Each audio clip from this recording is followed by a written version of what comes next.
Google's Pixel devices are famous for their amazing cameras, top-notch software experience, and unique AI features. But when the Pixel 9 came out, many people were unhappy. They said Google still didn't fix the heating problem, even with the new Tensor Z4 chip, and issues like eye strain from the display and poor battery life were still there. Now, with the Pixel 10, Google has made some big changes. In this video, I'll share 10 major changes or upgrades.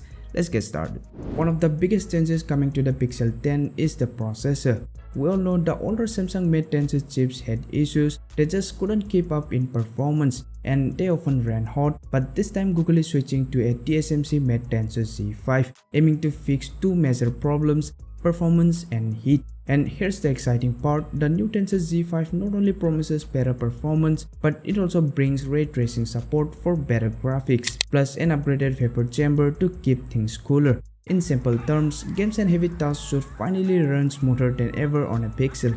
It's not just about the processor, Google is also making three big changes to the camera on the Pixel 10. First, Google is finally ditching the Samsung made ISP and using its own custom image signal processor. That means better optimization, faster processing, and likely even cleaner, more detailed photos.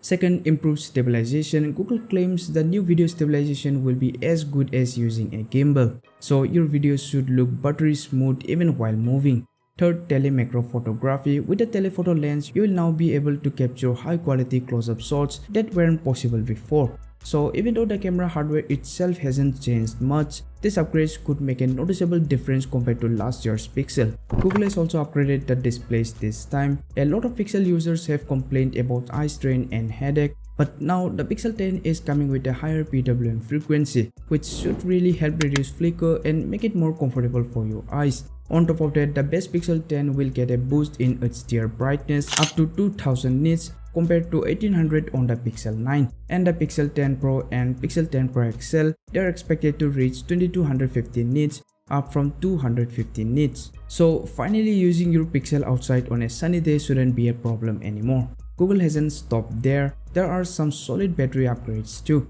Last year's Pixel 9 series already had pretty decent battery life, but this time it's getting even better. Almost 5000 mAh for the base Pixel 10, around 4870 mAh for the Pro, and a massive 5200 mAh for the Pixel 10 Pro XL. That's actually bigger than what you get on something like the Galaxy S25 Ultra, which is still sticking to around 5000 mAh after years. And it's not just about size, wire charging speeds are getting a small bump too, from 27 watt to 29 watt on the Pixel 10 Pro and up to 39 watt on the Pro XL.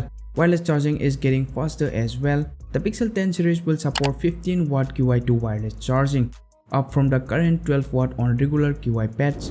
Looking at all these upgrades, especially the processor, camera, and the battery, the Pixel 10 is clearly better than the Pixel 9. Of course, when it comes to raw performance, chips like the Snapdragon 8 Elite or Apple's A18 will probably still pull ahead. But in terms of camera quality and software experience, you really can't go wrong with the Pixel. The best part, pricing is expected to stay the same for the entire Pixel 10 lineup. Plus, Google has already teased some launch offers. You might even be able to pick up the Pixel 10 Pro XL for under $1000. What do you think about the Pixel 10? Drop your thoughts in the comments, and for now, peace out.